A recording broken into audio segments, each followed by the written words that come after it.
Assalamu alaikum.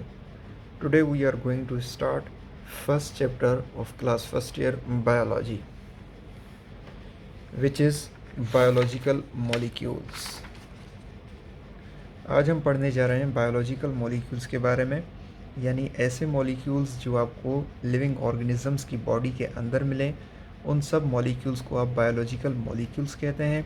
और biology की वो वाली ब्रांच जो आपको इन मॉलिक्यूल्स के बारे में इंफॉर्मेशन प्रोवाइड करे, उस बायोलॉजी की ब्रांच को आप बायोकेमिस्ट्री कहते हैं। तो सबसे पहले हम बायोकेमिस्ट्री के बारे में डिस्कस कर रहे हैं। Introduction of biochemistry. The branch of biology which explains the biochemical basis of life is called biochemistry.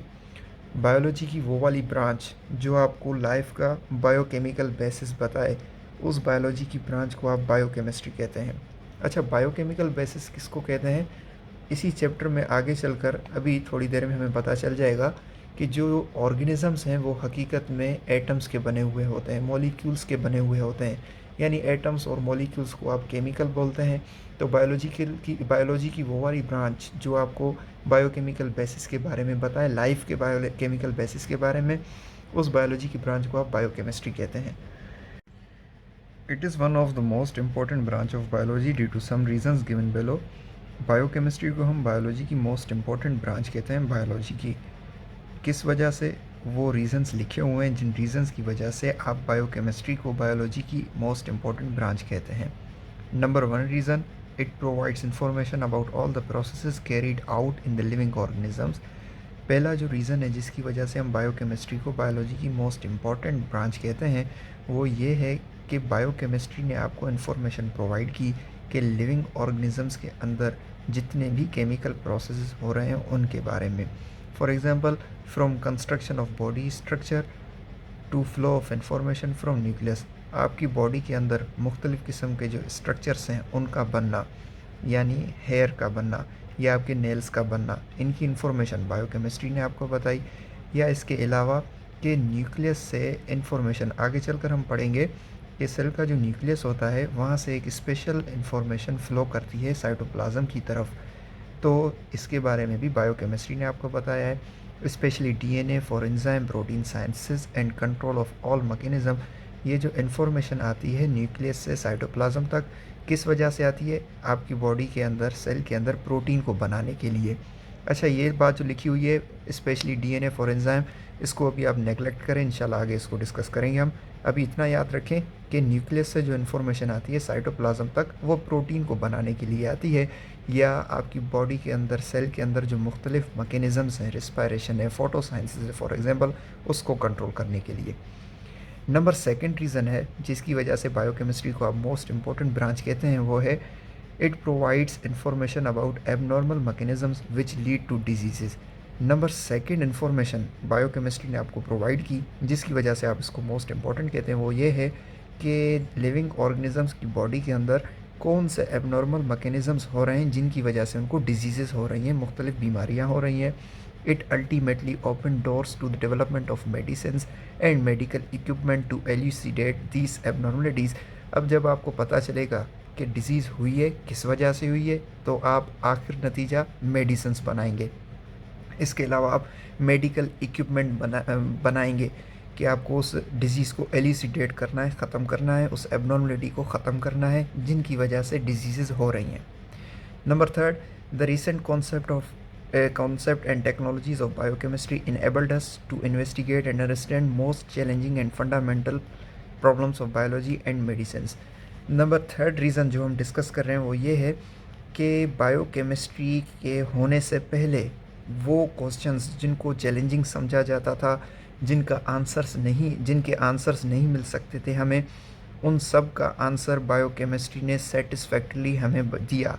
For example, कौन से सर क्वेश्चंस थे, लिखा हुआ है how does cell find each other to form a complex organ. के cell जो हैं आपस में मिलकर किस तरह से टिश्यूज़ बनाते हैं और टिश्यूज़ आपस में मिलकर किस तरह से ऑर्गन्स बनाते हैं। How does the growth of cells controlled. एक सेल है, उसकी ग्रोथ कौन कंट्रोल कर रहा है, किस तरह से सेल की जो ग्रोथ है वो कंट्रोल हो रही है। What are the causes of cancer. ये जो कैंसर एक ख़तरनाक डिजीज़ है उसके क्या रीज़न्स हैं, what is the mechanism of memory, memory का क्या मैकेनिज़्म है। Biochemistry is the only branch of science which answer these questions properly. ये जो चैलेंजिंग क्वेश्चन समझे जाते थे, बायोकेमिस्ट्री ने इनका सेटिस्फैक्टरली प्रॉपरली हमें जवाब दिया।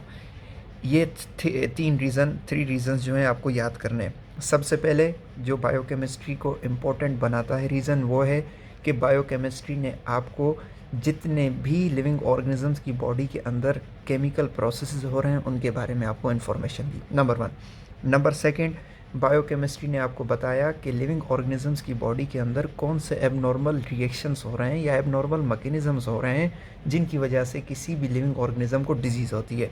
और नंबर थ्री, कि बायोकेमिस्ट्री ने आपको बताया कि कौन जो चैलेंजिंग क्वेश्चंस थे ये जो हमने अभी डिस्कस किए, इनका सेटिस्फैक्टरली प्रॉपरली आंसर बायोकेमिस्ट्री ने आपको दिया। ये तीन रीज़न आपको याद कर लेने हैं। As we know that organisms are made up of tissues and cells, while cells are made up of molecules, molecules are chemically bonded atoms. हम सबको एक बात पता है कि जो ऑर्गेनिज़म है, लिविंग ऑर्गेनिज़म, वो बने हुए होते हैं टिश्यूज़ के, और टिश्यूज़ बने हुए होते हैं सेल के। यानी जो टिश्यू है वो बना हुआ होता है सेल का। सेल जो है वो लाइफ का बेसिक यूनिट है। यानी किसी भी चीज़ को अगर आप लाइफ कहेंगे तो उसकी पहली शर्त होगी कि उसके अंदर सेल है या नहीं है। आप बैक्टीरिया को देखें कि वो लाइफ है या नॉन लाइफ है, तो उसके लिए शर्त होगी कि बैक्टीरिया के अंदर सेल है या नहीं। तो वाकई में बैक्टीरिया के अंदर सेल होता है। अच्छा, अगर वायरसेस की आप बात करें तो जो वायरस होते हैं उनके अंदर सेल नहीं होता, इसलिए आप उनको लाइफ नहीं कहते, वो नॉन लिविंग होते हैं। तो वही बात है कि जो ऑर्गेनिजम्स हैं वो बने हुए होते हैं टिश्यूज़ के, और टिश्यूज़ जो हैं वो बने हुए होते हैं सेल्स के। अगर आपसे क्वेश्चन किया जाए कि सर सेल किस चीज़ का बना हुआ है, तो जवाब है कि सेल बने हुए होते हैं मॉलिक्यूल्स के, और मॉलिक्यूल्स बने हुए होते हैं इंटर्न एटम्स के। It means that the fundamentally living things or organisms are made up of chemicals which explains the second postulate of cell theory. यानी आप लाइफ के बिल्कुल बेसिक यूनिट को ट्रेस करें तो आपको पता चलेगा कि जो लाइफ है उसका जो बेसिस है वो केमिकल बेसिस है, जो आपने पहले लाइन पढ़ी थी फर्स्ट लाइन में इंट्रोडक्शन में, कि बायोकेमिकल बेसिस ऑफ लाइफ। अच्छा, ये बात सेकंड पोस्टुलेट है जो सेल थ्योरी का, उसको भी जाहिर कर रही है। सेकंड पोस्टुलेट क्या था सेल थ्योरी का? Example, structure and functions of cell are dependent upon their chemical composition. के जो सेल हैं, मैं आपको एक एग्जांपल दूं, सेल तो फंजाई का भी सेल है, प्लांट का भी सेल है, इस तरह अल्जाई का प्रोटोक्टिस्ट है उनका भी सेल है, और इंसानों का भी सेल है। तो ये सेल डिफरेंट क्यों हैं, कौन सी वजह से जो सेल हैं उनकी जो कंपोजिशन है वो चेंज है, उनका जो फंक्शन है वो चेंज है? तो उसका आंसर है कि इनके अंदर जो केमिकल्स हमें मिलते हैं, बायोलॉजिकल मॉलिक्यूल्स जो हमें मिलते हैं वो चेंज होते हैं, जिसकी वजह से एक सेल का स्ट्रक्चर डिफरेंट हो जाता है, उसका फंक्शन डिफरेंट हो जाता है। Therefore it is necessary to study the chemical composition of cell. तो ये आपके लिए ज़रूरी है कि सबसे पहले आप सेल की केमिकल कंपोजिशन के बारे में पढ़ें, एंड रिएक्शंस, और रिएक्शंस के बारे में पढ़ें which carry down in the cell, जो भी इन सेल्स के अंदर रिएक्शंस हो रहे हैं, to understand the different structure and metabolism of an organism. जब आप किसी भी ऑर्गेनिज्म के सेल के अंदर होने वाले फंक्शंस के बारे में, उस सेल का स्ट्रक्चर समझ लेंगे, तो आपको उस जानदार की फिजियोलॉजी के बारे में आसानी होगी, आप उसको आसानी से जान लेंगे।